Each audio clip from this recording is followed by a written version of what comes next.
nada, que estaba explicando lo que eran los potenciales de acciones inhibitorias. Bien. Seguimos.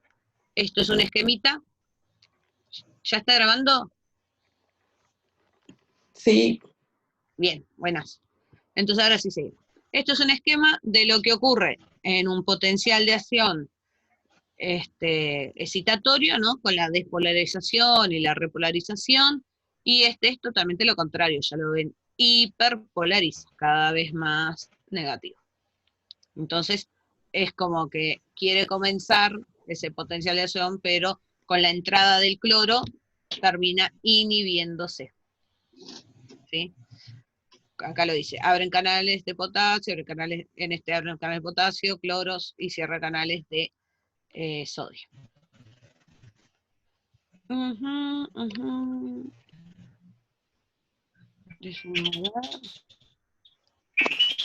Acá. Características, que más o menos ya lo fuimos hablando. Entonces, recuerdan que en el eléctrico decíamos que era bidireccional, ¿sí? Dijimos que era bidireccional, en este caso tenemos potenciales de acciones que solo son unidireccionales. Y en cuanto al retraso, esto es un poco una comparación, ¿no? Si ustedes leen, dice, es unidireccional para las químicas, ¿sí? En la sinapsis eléctrica son bidireccionales, acá les explica por qué en la química solo es unidireccional, le dice la estructura de la sinapsis, esa estructura que es un mayor espacio de separación, un neurotransmisor que debe ser liberado, luego debe ser, la otra membrana tiene receptores, y bueno, y tiene que llegar ahí, etcétera, etcétera, el tipo de conducción, ¿no? No permite que sea lo contrario. El neurotransmisor no vuelve a entrar y agarrarse de los receptores de la presináptica. Eso no ocurre acá. Entonces, siempre hacia adelante, siempre unidireccional. En cuanto al retraso, es mayor, ¿sí? ¿Por qué? Por todo esto que les dije. Hay que descargar el neurotransmisor, tiene que difundir en el espacio la hendidura sináptica, se tiene que unir con receptores, tiene que haber la apertura de aquellos canales que dijimos, ¿sí? Y bueno, claro, todo eso lleva mayor tiempo que una sinapsis eléctrica que ustedes vieron era prácticamente instantánea, que yo era rapidísima. Y aquí también hablamos de algo más, que es la fatiga, ¿sí? Fatiga sináptica, ¿tá? Que justamente ustedes vieron que tiene que, la célula tiene que producir nuevo neurotransmisor, tiene que empaquetar y todo eso. Bueno, todo lo que tiene que hacer, tiene que producir, tiene que empaquetar, tiene que liberar. Luego, además, eso que queda en la hendidura sináptica, ese neurotransmisor, no es que queda ahí para siempre.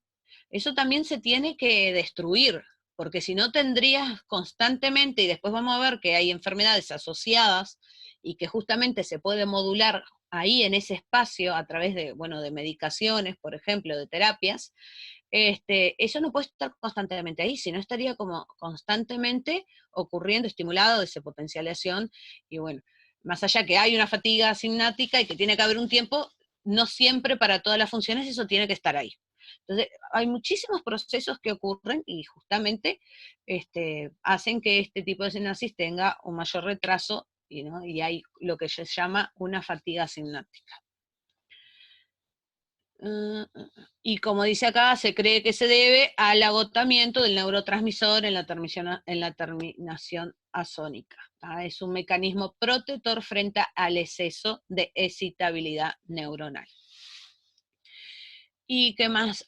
Y luego esto, se los puse, pero capaz que por ahora no me lo entiendan, porque tampoco hemos hablado qué es esto, no hemos hablado mucho de lo que es pH, lo nombramos solo así por arriba en la primera clase de homeostasis.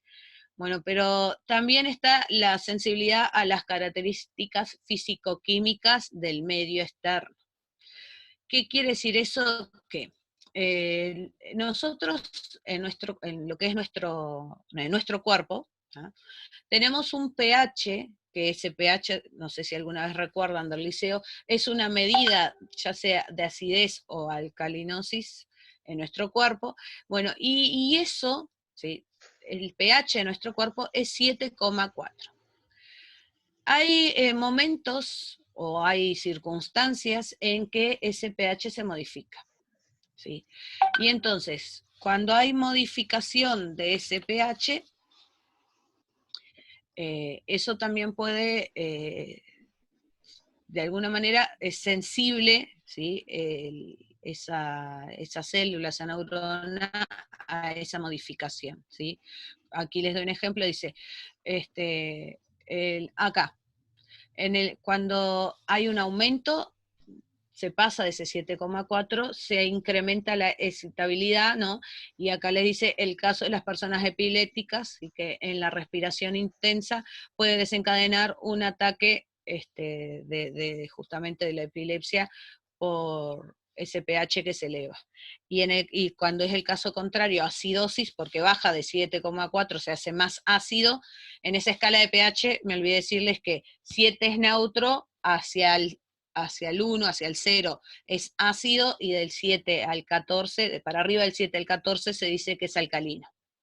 Cuando ocurre lo contrario, ¿no? La acidosis, por el contrario, va a reducir esa actividad neuronal, entonces puede llegar a originar un estado en coma.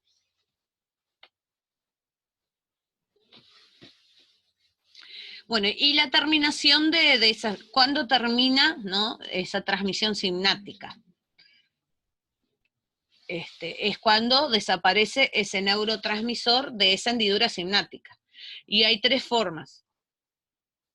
¿Qué puede ocurrir? 3 formas o 3 sistemas, como dice acá. La difusión hacia el espacio extracelular que lo rodea, o sea, simplemente difunde, ¿ah? Se va en ese espacio exterior. La otra es la destrucción por enzimas, y vamos a ver el ejemplo de la acetilcolina, y lo vamos a hablar, y de esa no se pueden olvidar. ¿Por qué? Porque la sinapsis química es el tipo de sinapsis que ocurre entre el sistema nervioso y los músculos. Así que es importantísima. Más que nada para ustedes, que van a estar trabajando sobre eso. Lo otro, bueno, se llama, que se dice que es una sinapsis colinérgica, porque quien participa acá justamente es la acetilcolina, ese neurotransmisor que va a actuar ahí, pero no siempre tiene que estar ahí. Entonces, este debe ser destruido. Y para ser destruido hay una enzima que se llama acetilcolinesterasa, todo lo que acabe en asa son enzimas, y bueno, y lo que hace ella es cortar esa proteína, recuerde que son proteínas, ¿no? Estos neurotransmisores, bueno, no todos son proteínas, pero en este caso sí, lo que hace es cortar esa molécula para que ella pierda su acción, ¿sí? Y el otro es el transporte activo del neurotransmisor hacia la terminal presináptica para su reutilización. O sea, 3 formas en que yo voy a terminar, bueno, el cuerpo nuestro, ¿no? Nuestros mecanismos fisiológicos. Va a terminar la transmisión sináptica. O el neurotransmisor se difunde o se destruye a través de una enzima, o también puede recaptar y volver a empaquetar y dejarlo ahí para reutilizar. Y esto sí ocurre mediante el sistema de bombeo. Que aquí le decía que, bueno, esas cosas que yo le estoy hablando, ¿no? Esos tipos de mecanismos, y justamente en ese espacio, lo que ocurre entre una membrana pre y una membrana postsináptica, son mecanismos muy estudiados, más que nada en muchas enfermedades, bueno, como quieran decir, psiquiátricas o neurológicas también, porque son mecanismos que podemos regular para modificar situaciones que estén alteradas o que necesiten ser alteradas. Bueno, aquí un poquito les cuenta que desde que se ha ido viendo todo esto, se ha ido estudiando el tema de neurotransmisores, como yo les decía, esto es muy estudiado, es donde se ha trabajado muchísimo.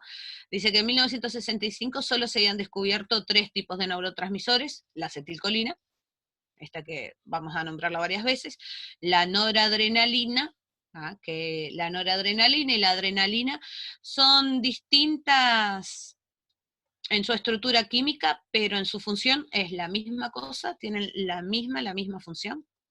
Cuando hablamos de noradrenalina estamos hablando de la misma función que la adrenalina. Y el GABA, que es un tipo de neurotransmisor más que nada que actúa en sinapsis inhibitorias. Pero hoy en día ya, como dice ahí, se conocen más de 50 tipos de neurotransmisores. Bien, ¿cómo los podemos clasificar? Entonces, nosotros nos vamos a quedar con lo que es la naturaleza química de ellos, de los neurotransmisores. Y vamos a distinguir 4, ¿sí?, según esa naturaleza química: la acetilcolina, las aminas, aminoácidos y neuropéptidos. Esos 2 nombres, bueno, el último nombre creo que es el que lo ven por primera vez. Lo demás, bueno, la acetilcolina la vimos hoy. Aminas, ahora vamos a ver qué son. Aminoácidos ya lo habían escuchado, porque los aminoácidos son las unidades que van a formar luego proteínas. Y neuropéptidos. Bueno, la acetilcolina se puede abreviar con una A mayúscula, una C mayúscula y una H minúscula, ¿sí? La podemos abreviar así. Como ya más o menos les estuve diciendo, es el neurotransmisor más estudiado y difundido, ¿sí? Se ha estudiado muchísimo sobre él. ¿Dónde se sintetiza? Pues en esa terminal azónica, ahí en ese botón donde se ensanchaba ese azón, justamente en esa terminal azónica es donde se va a sintetizar. ¿A partir de quién? De la colina. La colina, donde se la encuentra, bueno, es captada del medio extracelular por un transporte activo a través de bombeo, ¿sí? Y luego se vuelve a sintetizar la acetilcolina. Cuando está en la hendidura se degrada muy rápidamente. ¿Por quién? Por aquella enzima que yo les dije, la enzima acetilcolinesterasa, que lo que va a hacer es cortarla. ¿Sí? Si ustedes ven acá en el esquema, tengo la enzima acetilcolinesterasa. Aquí tengo la acetilcolina, esta enzima actúa sobre esta molécula acetilcolina, ¿sí?, la corta y obtengo colina por un lado, ¿sí?, y acetato por el otro. Bien. Acá es donde se nos complica un poco más, se nos pone más compleja la clase. Bien, neurotransmisor, acetilcolina. Y dijimos que en la membrana de la neurona postsináptica tengo receptores, pero no son cualquier receptor. Recuerden, lo vuelvo a repetir muchísimas veces y espero que no lo pongan mal en el parcial o examen o la evaluación que tengamos cuando yo diga, ¿sí?, que la membrana es selectiva. No se olviden de eso. Entonces, tiene 2 tipos de receptores que se llaman receptores colinérgicos, que son muscarínicos y nicotínicos. Dame un segundo que voy a cerrar en la computadora. Para no salir de la clase lo voy a cerrar desde acá el WhatsApp, así no está sonando. Bien.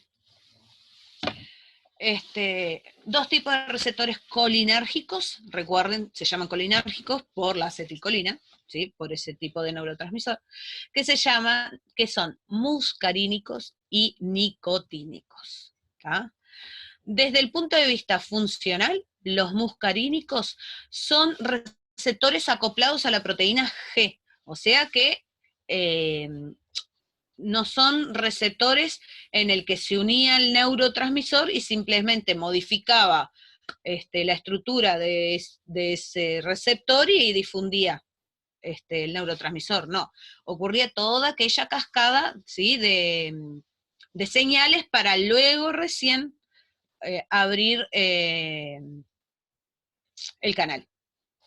Entonces, los muscarínicos son aquellos receptores acoplados a una proteína G, y los nicotínicos son, sí, los de los canales iónicos. Simplemente está el receptor en ese canal iónico, llega el neurotransmisor, la proteína modifica su estructura, generalmente de alguna manera se abre, ¿sí? Y permite el paso. Bien, entonces, esos dos tipos de receptores, pero tenemos que ver dónde están. Entonces, como les puse aquí en la diapositiva, actúa en un amplio número de tejidos y procesos fisiológicos. Tres tipos o tres principales ubicaciones de esos receptores. Sistema nervioso central, y en el sistema nervioso central voy a tener los dos tipos de receptores, muscarínicos y nicotínicos. En el sistema autónomo, ¿sí? Y también tengo los dos tipos de receptores, y en el neuromuscular, que es el que tanto yo quiero que ustedes recuerden, solo tengo receptores nicotínicos, no voy a tener del tipo muscarínico. Bien, en el sistema nervioso central, como ya les dije ahí, nicotínico y muscarínico, la neurotransmisión colinérgica, todo está relacionado por el tipo de neurotransmisión, ¿qué regula? Regula el sueño, la vigilia, es el momento en que estamos despiertos, y la memoria. ¿Sí? Entonces, aquí les puse un ejemplo de situación clínica. Hay inhibidores, ¿no? Se utilizan inhibidores de ese neurotransmisor, son inhibidores de la enzima que destruye ese neurotransmisor, ¿no? De la acetilcolinesterasa. Entonces, esos inhibidores se utilizan en la enfermedad, por ejemplo, de Alzheimer. ¿Qué pasa con el Alzheimer? Hay pérdida de memoria. Entonces, ¿qué hace ese inhibidor de esa enzima? Pues no permite que la enzima actúe y por lo tanto no se destruye el neurotransmisor tan rápido como sería, para que pueda permanecer más tiempo en esa hendidura sináptica y favorecer a los procesos, en este caso un proceso de memoria. ¿Ah?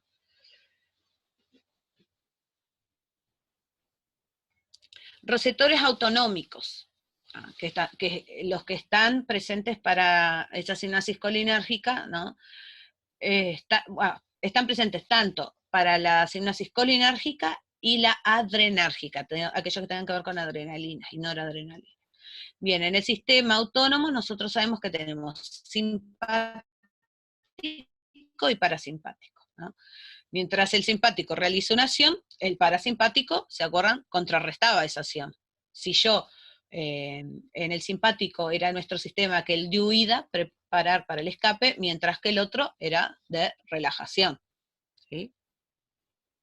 Y después tenemos las uniones neuromusculares, donde los receptores colinérgicos a nivel neuromuscular son exclusivamente, dijimos, nicotínicos, y nada, dice que pertenece al subtipo NN, que ahora vamos a ver qué es eso. Bien, los muscarínicos. ¿Quién puede ligar en un receptor muscarínico? Acetilcolina y muscarina. Que justamente, ¿qué es la muscarina? Pues es un alcaloide que está en algunos hongos venenosos, ¿sí? Y se utilizan como forma de droga, es eso. ¿Dónde ocurre en los receptores muscarínicos, ¿no? La transmisión colinérgica, la que es con acetilcolina, tiene lugar principalmente en los ganglios autonómicos, ¿sí? En órganos inervados por esa rama parasimpática y en el sistema nervioso central. Desde el punto de vista estructural, recuerde que están acoplados a la proteína G, ¿ah? No a canales ionóforos, son estos otros tipos de canales que están acoplados a proteína G. Y bueno, y esto, un poco de modo de información, no quiero que lo vayan a recordar, que existe un M1, M2, M3, M4, M5, ¿no? Pero sí yo se los voy a contar, porque por lo menos que sepan, que algún día si se les hablan digan, en aquella clase estaba escrito, que los receptores muscarínicos, ¿sí? Estos subtipos que tiene, bueno, el M1 lo vamos a encontrar en el sistema nervioso central, M2 en el corazón, M1, M4, M5, sistema nervioso central, M2 en el corazón y M3 en el músculo liso. O sea que dentro de estos también tenemos subtipos. Y acá les cuento un poco dónde están. El M1, el M4, M5, bueno, como ya les dije, el sistema nervioso central, y están implicados en esas respuestas tan complejas que ya habíamos nombrado, como la memoria también, la atención y la analgesia. La analgesia es, viene de es lo mismo que un analgésico, que lo que hace es aliviar el dolor, ¿sí? Cuando me tomo un ibuprofeno, si ustedes miran la cajita de Perifar, dice analgésico, de analgesia, que es lo que hace justamente es bajar la intensidad del dolor.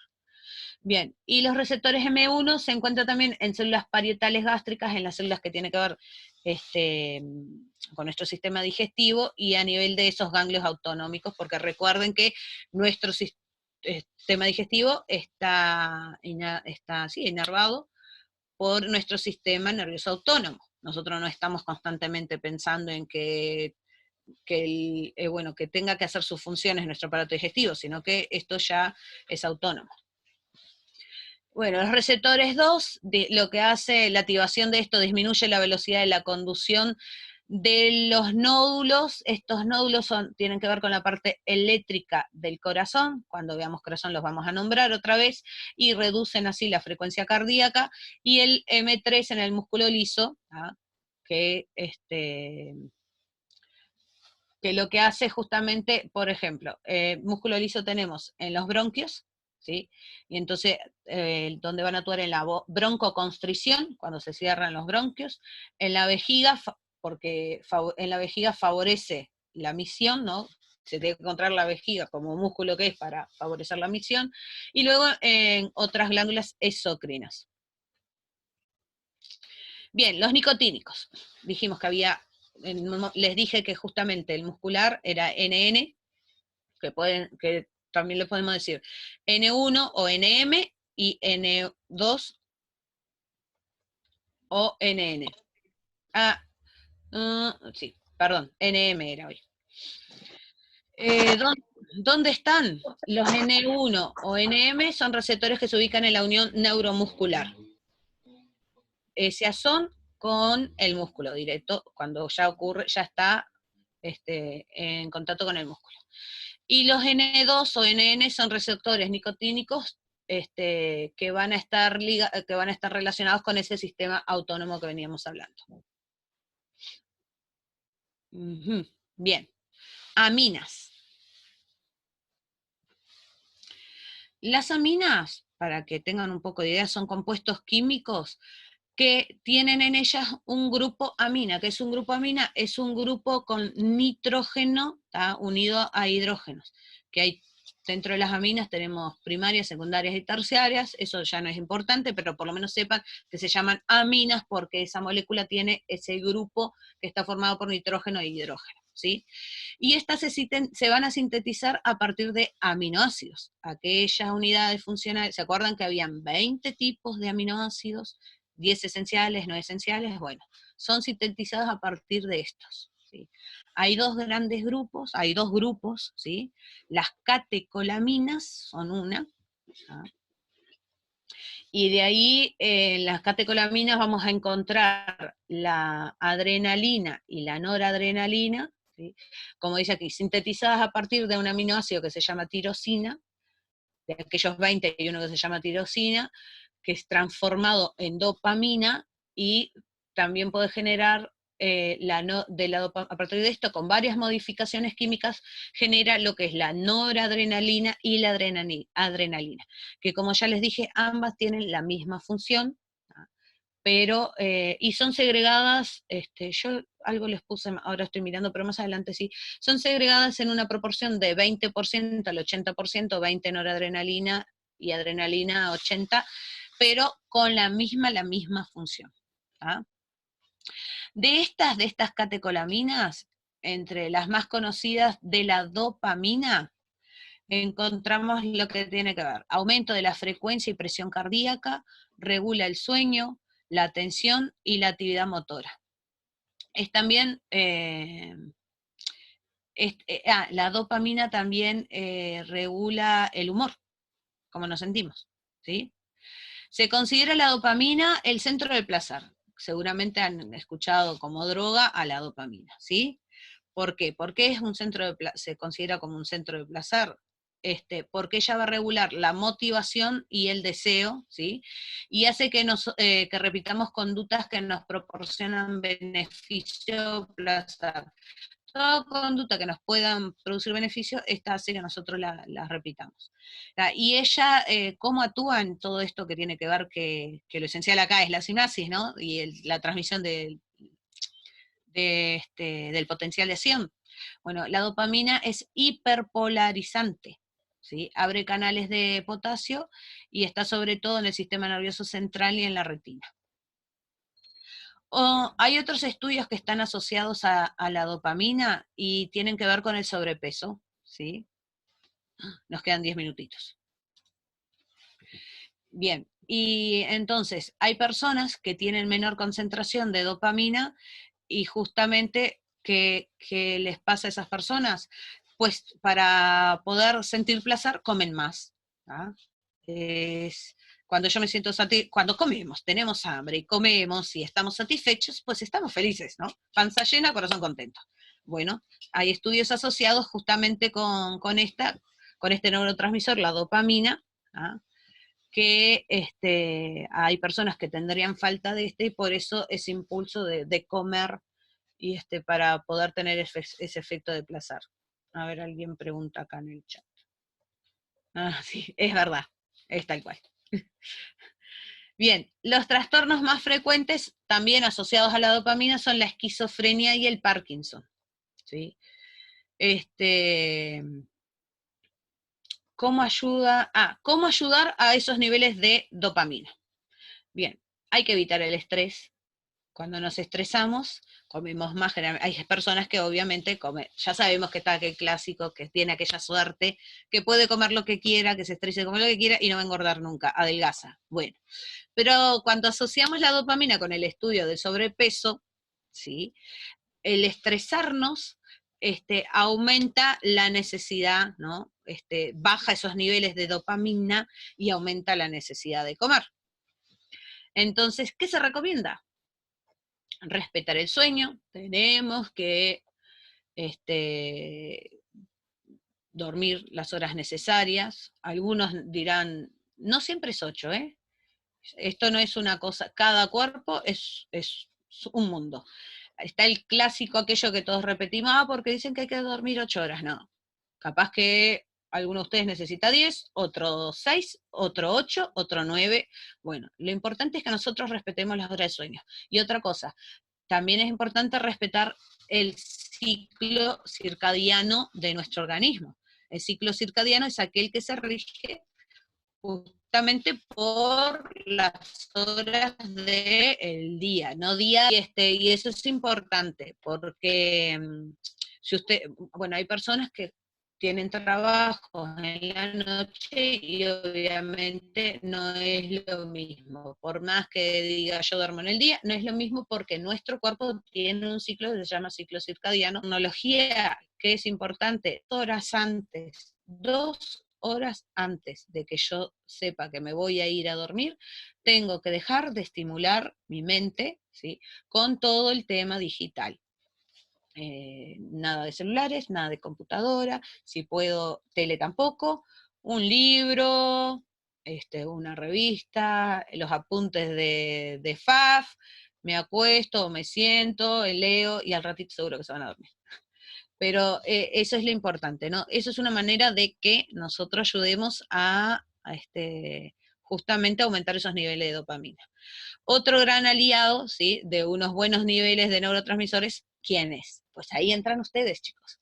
El ejercicio físico, ¿sí? Un ejercicio físico regular, moderado, no es necesario que sea intenso, ya con un ejercicio regular, moderado, de noche puedo salir bueno, ahora hace frío, pero me puedo abrigar o algo así, o cuando veo que estoy muy estresado, agarro, me pongo una chaqueta, no necesariamente de noche, puede ser de día, estoy muy estresado, esto ya me va a perjudicar, pues salgo y camino de 20 a 30 minutos, de una manera no tan suave, pero eso el ejercicio moderado regulado favorece.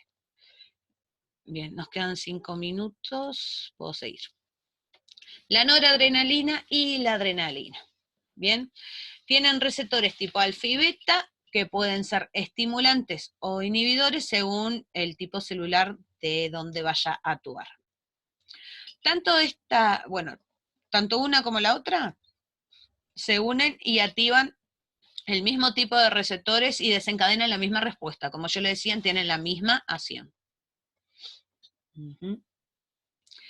Bien, ¿dónde es la producción de estas de estos neurotransmisores, de la adrenalina y la noradrenalina? En las glándulas suprarrenales. ¿Qué significa suprarrenales? Bueno, renal viene de riñón, supra por encima. Entonces, donde tengo alojados los riñones, si yo miro un cuerpo humano en su anatomía, si luego quieren vayan a internet y lo buscan, o en un atlas, glándulas suprarrenales, y van a ver que se encuentra encima de los riñones, y de ahí viene el nombre suprarrenales. Esto es para que lo recuerden.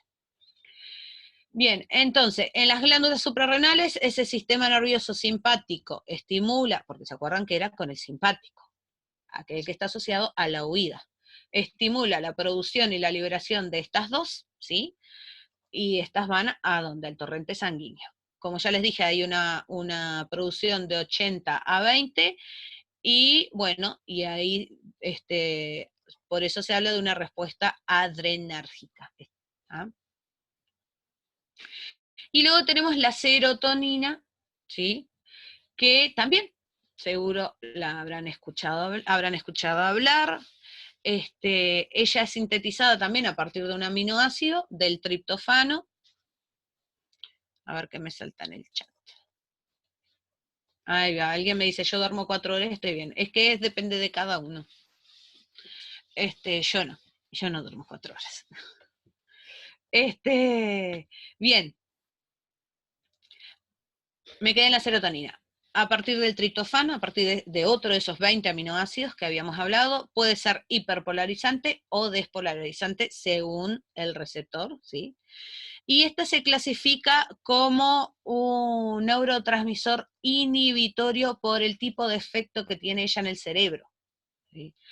La serotonina lo que nos hace es estar tranquilos y de buen humor.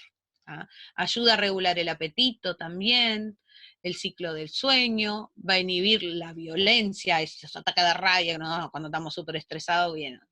La serotonina hace todo lo contrario, reprime el dolor, baja el umbral de dolor nuestro, ¿no? Y cuando hay deficiencia de la serotonina, puede provocar depresión. De ahí que muchas de las terapias para la depresión están en base a la serotonina. Y acá les puse un cuadrito, ¿sí?, para relacionar la dopamina y la serotonina.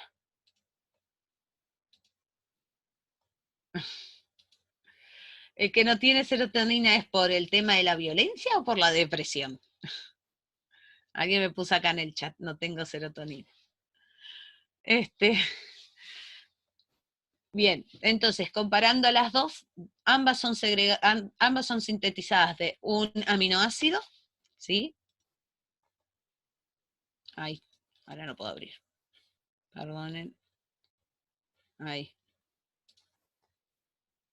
Por la violencia. Ay, por favor. Bueno, hay que respirar, hay que respirar. Nada de violencia, nada de alterarse.